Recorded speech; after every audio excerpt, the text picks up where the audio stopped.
आदाब नाज़रीन, मुंसिफ जोहार में आपका इस्तकबाल है। मैं हूं आपके साथ आपका मेज़बान रहीम अहमद खान। नजर डालेंगे झारखंड रियासत की तमाम बड़ी खबरों पर। आगाज हेडलाइंस के साथ।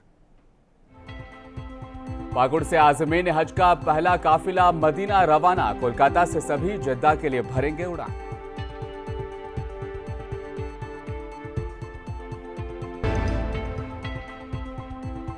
गढ़वा में पीएम मोदी पर तेजस्वी यादव ने तंज कसा। 10 सालों से इतना झूठ बोले कि अब बोलने को कुछ नहीं।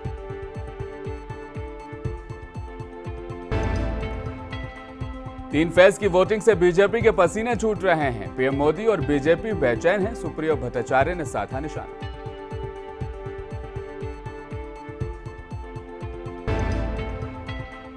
और 10 मई को झारखंड दौरे पर आएंगे केंद्रीय गृह मंत्री अमित शाह और राजनाथ सिंह। बोकारो में करेंगे जनसभा।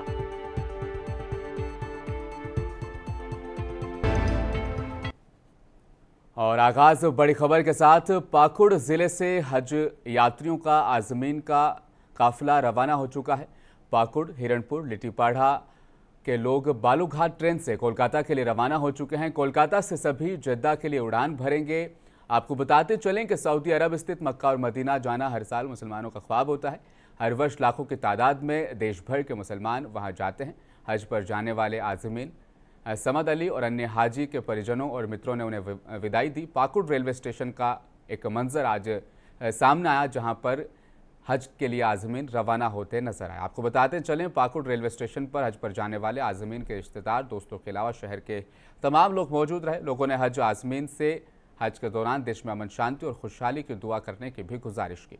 इस बार झारखंड, बिहार के सभी आज़मीन कोलकाता से उड़ान भरेंगे। आज़मीन को छोड़ने के लिए अजीजुल इस्लाम, नारायण भगत, विकास साहा, कमलेश साहा, शाहिद इकबाल समेत काफी लोग वहां पर मौजूद रहे।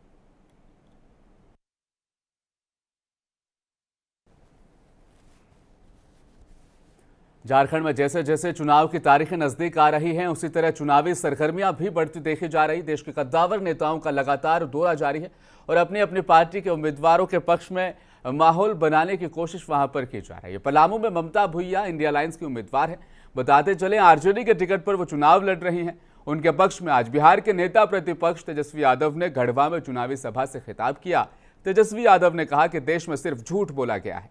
उनकी सरकार बनी तो देश में करोड़ युवाओं को सरकारी नौकरी दी जाएगी। महिलाओं को 8,000 रुपये महीना दिया जाएगा। गैस के सिलेंडर का दाम भी कम कर दिया जाएगा। तेजस्वी यादव ने कहा कि आज विरोधियों पर मुकदमा किया जा रहा है। हेमंत सोरेन, अरविंद केजरीवाल को जेल भेजा गया। उनके ऊपर कई मुकदमे दर्ज किए गए। उन्होंने कहा कि मुकदमों से डर नहीं लगता है। जब लालू जी नहीं डरे तो लालू जी का लड़का कैसे डरेगा। जेल से किसको डर है? हमारे तो भगवान ही जेल में जन्म लिए हैं। महंगाई का दर्द है, ये दर्द बहुत बड़ा दर्द है और हम लोगों ने ठाना है जब तक युवा भाइयों को बेरोजगारी से आजादी नहीं दिला दे तब तक तेजस्वी बैठने वाला नहीं है। आप लोगों की लड़ाई को लड़ना। ममता भुइया जी को लालू जी ने, हेमंत सोरेन जी ने, राहुल गांधी जी ने लालटेन थमाने का काम किया। आप सभी भवनाथों के महान जनता से अपील है कि एक एक वोट जो है लालटेन पर बटन दबा करके आप ममता भुइया जी को जिताइए। लालू जी, हेमंत जी और राहुल जी के हाथों को मजबूत कीजिए। कुछ दिन पहले हम रांची आए थे। कल्पना सोरेन जी ने बुलाया था। बड़ी रैली हम लोगों ने, इंडिया गठबंधन के लोगों ने किया। इस चुनाव में असल मुद्दा क्या है? हम लोग कोई मोदी जी की बात करने नहीं आए हैं, मुद्दे की बात करने हैं। मुद्दा है गरीबी, महंगाई, बेरोजगारी, विकास। और ममता भुइया के तायद में मुकेश सहनी ने भी लोगों से खिताब किया। कहा कि जुमला पार्टी है, इनके बहकावे में ना इस बार ममता भुइया को वोट देकर इंडिया अलायंस को मजबूत करें। मुकेश सहनी ने कहा कि हमने संघर्ष कर बिहार में 4 विधायक बनाए, लेकिन बीजेपी वालों ने हमारे सारे विधायकों को खरीद लिया। 2020 में हमारे सहयोग से नीतीश कुमार सीएम बने और हमको हटा दिया गया। आज संविधान को खत्म किया जा रहा है। क्या कुछ कहा सुनाते हैं आपको। हर 5 साल में 2 बार चुनाव होता है। एक बार सांसद चुनकर देश के प्रधानमंत्री को चुनना और एक बार विधायक को चुनकर राज्य के मुख्यमंत्री को चुनना। लेकिन ये चुनाव बहुत खास है। ये चुनाव जो है देश के प्रधानमंत्री के चुनने के साथ ही ये देश के संविधान को बचाने का साथियों ये चुनाव है। देश के लोकतंत्र व्यवस्था को जिंदा रखने का चुनाव है साथियों। ये देश आपका है, ये देश हमारा है। इस देश को आजादी दिलाने के लिए आपके पूर्वज ने 250 साल अंग्रेज से लड़ाई लड़ा, तब जाके ये देश आजाद हुआ साथियों। ना जाने कितने हमारे पूर्वज ने शहीद हुआ, उसके बाद ये देश आजाद हुआ। आज ये देश जो है ये खतरे में है। इस देश की लोकतंत्र व्यवस्था आज खतरे में है।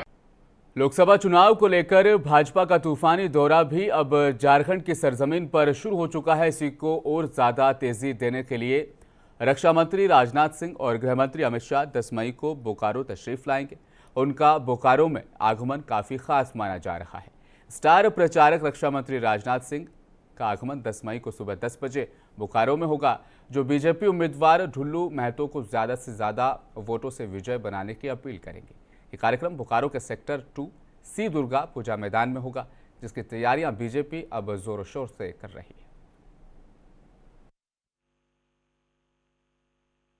है। 10 तारीख को सुबह 10 बजे माननीय राजनाथ सिंह जी केंद्रीय रक्षा मंत्री भारत सरकार का शुभागमन बोकारो में सेक्टर 2C दुर्गा पूजा मैदान में होने जा रहा है और भारतीय जनता पार्टी के कार्यकर्ता बहुत उत्साहित हैं। मैं समझता हूं कि बहुत बड़ी संख्या में हजारों हजार की संख्या में लोग पहुंचेंगे और राजनाथ सिंह जी के भाषण को सुनेंगे। राजनाथ जी एक मुखर वक्ता हैं, प्रखर वक्ता हैं। इसका लाभ बोकारो की जनता को मिलेगा। झारखंड बीजेपी मीडिया सेंटर में आयोजित प्रेस कॉन्फ्रेंस में बीजेपी विधायक दल के नेता अमर कुमार बावरी ने कांग्रेस और झारखंड मुक्ति मोर्चा पर जमकर हमला बोला है। उन्होंने कहा कि बीजेपी विधायक दल के नेता होने के नाते मैं कांग्रेस विधायक दल के नेता आलमगीर आलम और राहुल गांधी से जानना चाहती हूं कि कांग्रेस विधायक दल के नेता आज उनकी सभा में क्यों नहीं दिखे, कहां छुपे हुए हैं। झारखंड और झारखंडियों के लूटे हुए पैसों का जुनंगा नाच इस महागठबंधन की सरकार में किया जा रहा है। इससे पूरा झारखंड शर्मसार हो रहा है। उन्होंने कहा कि अगर प्रधानमंत्री मोदी के नेतृत्व में पिछले 10 सालों से देश की बागडोर नहीं होती उनके हाथों में, तो आज बहुत ही ज्यादा भयानक स्थिति होती।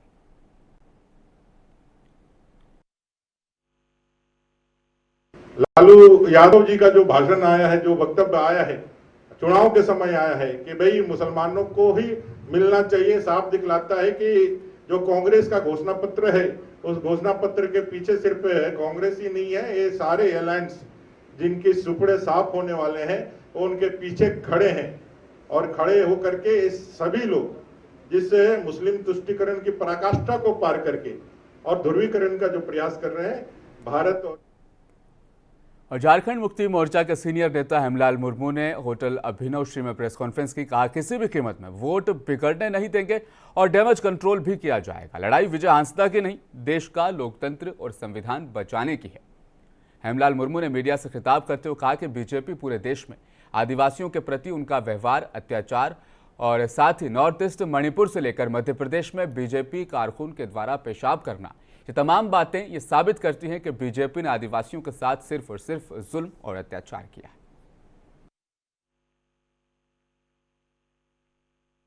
जिस पार्टी के होते हैं उस पार्टी के विरोध में अपना चुनाव लड़ने का काम करते हैं। भोले भाले यहाँ के लोगों को ये बरगलाने का काम करते हैं कि हम विजय हांसदा को हराने के लिए, विजय हांसदा को हरा करके पार्टी के सम्मान को बचाने के लिए हम चुनाव लड़ते हैं। ये कौन सा तर्क रे भाई, समझ में नहीं आता।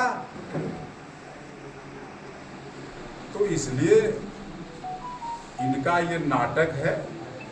और लोकसभा चुनाव के 3 फेज मुकम्मल हो चुके हैं। 280 सीटों पर वोटिंग मुकम्मल हो चुकी है। इस बीच जेएमएम लीडर सुप्रियो भट्टाचार्य का बयान सामने आया। वो कहते हैं 3 चरण के चुनाव में अब ये साफ हो गया है कि चुनाव में जनता का जो फैसला है उससे बीजेपी और प्रधानमंत्री मोदी की बेचैनी जरूर बढ़ गई है। उन्होंने कहा कि पीएम ने चाईबासा में सभा से खिताब किया, उसमें लोगों की खामोशी और बसिया में राहुल गांधी की जनसभा में लोगों का जोश और जज्बा ये दिखाता है कि जनादेश इंडिया इत्तेहाद के हक में है। उन्होंने बीजेपी को आड़े हाथों लेते हुए इशारतन कहा कि वोटरों को गुमराह करने के लिए 'उरांव महतो को टोपी पहनाकर मुसलमान बनाया जा रहा है।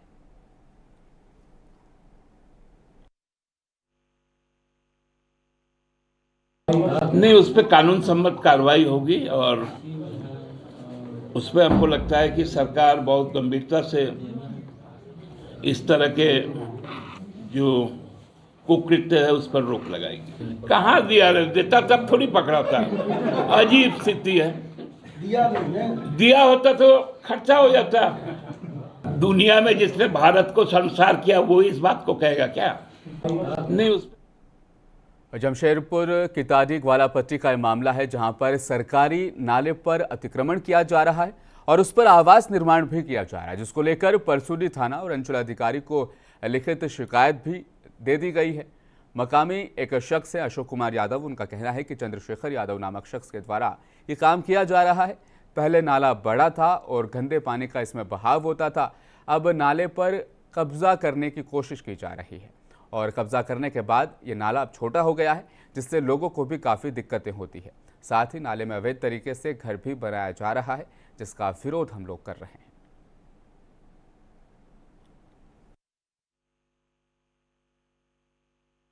ये है कि सरकारी ज़मीन को अतिक्रमण किया जा रहा है। सरकारी नाला है जो कि 4 मई 2024 को नाले को अतिक्रमण करके उसमें घर बनाया जा रहा है और ये मामला 4 तारीख को थाना परसूडी थाना में दिया गया है और सीओ के पास, जो कि अभी तक उस पर कोई कार्रवाई नहीं।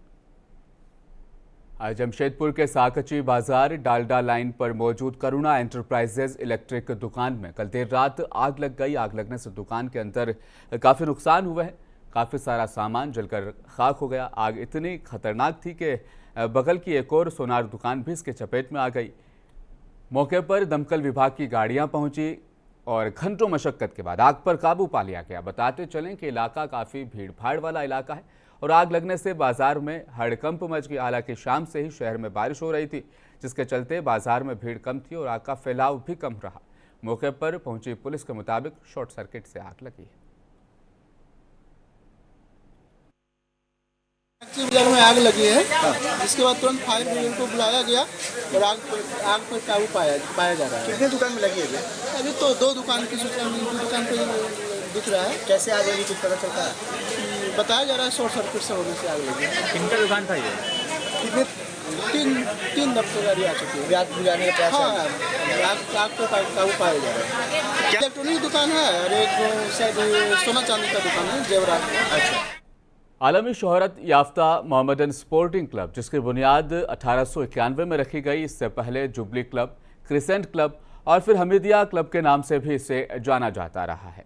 वाज़ेह रहे कि बंकर हिल प्राइवेट लिमिटेड के स्पॉन्सरशिप से रफ्ता रफ्ता मोहम्मदन स्पोर्टिंग क्लब तारीख रकम करती जा रही है। मोहम्मदन स्पोर्टिंग क्लब ने आई लीग 2023 और 2024 का खिताब हासिल करते हुए ISL के लिए भी क्वालिफाई कर लिया है और अब फुटबॉल के अलावा क्रिकेट और हॉकी की टीम भी तैयार हो चुकी है और अपना बेस्ट परफॉर्मेंस दे रही है।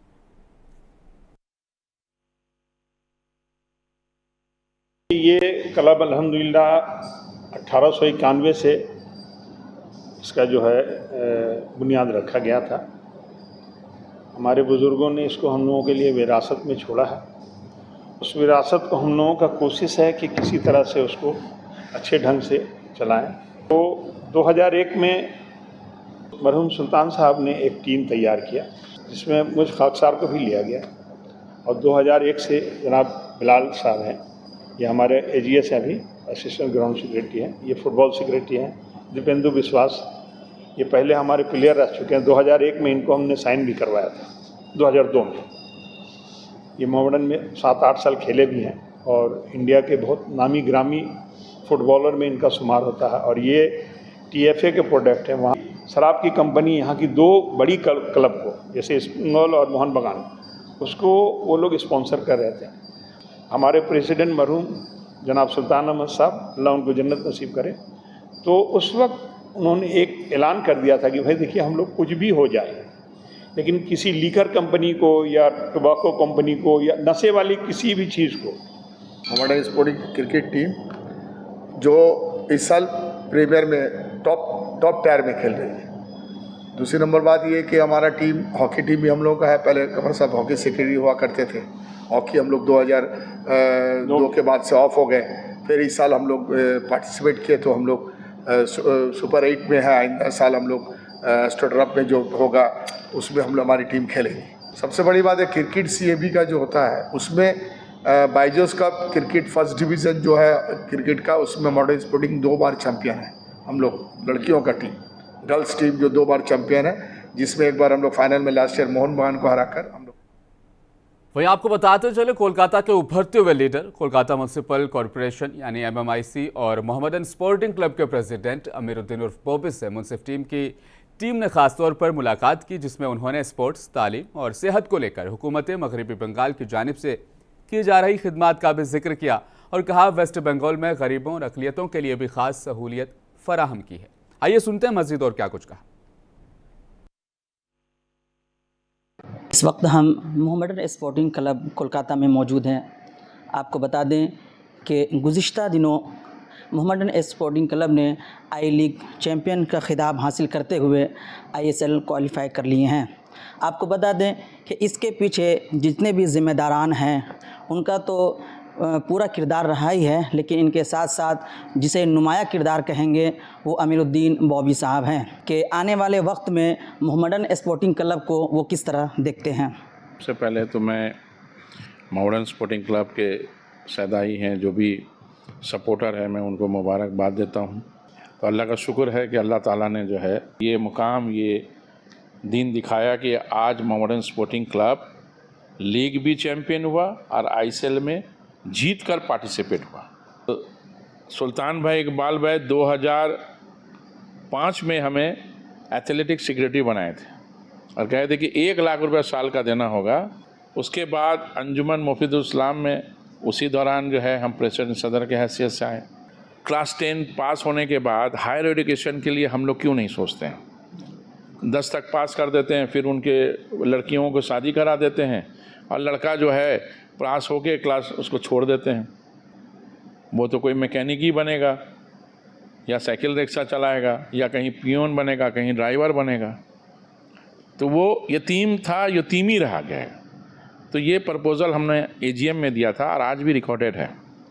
सुल्तान भाई बोले कैसे होगा? तो हमने कहा 6 नंबर सैयद अमीर अली एवेन्यू है, उसको आप जो है बिल्डिंग को मकान उसको बनाइए या आप रेंट आउट कर दीजिए। कम से कम 10-20 लोग भी कुछ बन के निकल जाए यतीम बच्चा, तो वो खुद अपने खर्च कर साल में कुछ दे। उसकी खुद हिम्मत बढ़ेगी कि हम यतीम थे तो हम दूसरे यतीम बच्चों के लिए कुछ करें। बड़े लोगों के लिए बहुत जगह है, मिडिल क्लास के लिए भी बहुत जगह है। जो गरीब तबका है, जो 15,000 रुपये महीना कमाने वाला है, उसके घर में 3 बच्चे हैं, वो 6,000 स्कूल का फीस नहीं दे सकता, एक बच्चों का 2,000 रुपये स्कूल फीस। हमने वो 400 रुपया महीना, 500 रुपये महीने में अपने बच्चों को बढ़ा सकता है इंग्लिश मीडियम में। जनाब अमीरुद्दीन बॉबी साहब जो बड़ी बेबाकी से बता रहे थे कि किस तरीके से उन्होंने माइनॉरिटी के लिए, चाहे इस्लामिया हॉस्पिटल हो या फिर मोहम्मदन स्पोर्टिंग क्लब हो या तालीमी जितने भी स्कूल हैं, उन तमाम शोबाजात में बिलखुसूस तालीम और सेहत के लिए पुरज़ोर उसमें कोशिशें की और अल्हम्दुलिल्लाह वो देखने को भी मिल रहा है। जनाब वासिक हसन के साथ मैं मोहम्मद शाहनवाज अनवर, कोलकाता। मुंसिफ टीवी के खास बुलेटिन मुंसिफ जोहार में आज फिलहाल बस इतना ही। मज़ीद खबरों के लिए बने रहिए हमारे साथ, देखते रहें मुंसिफ टीवी न्यूज़।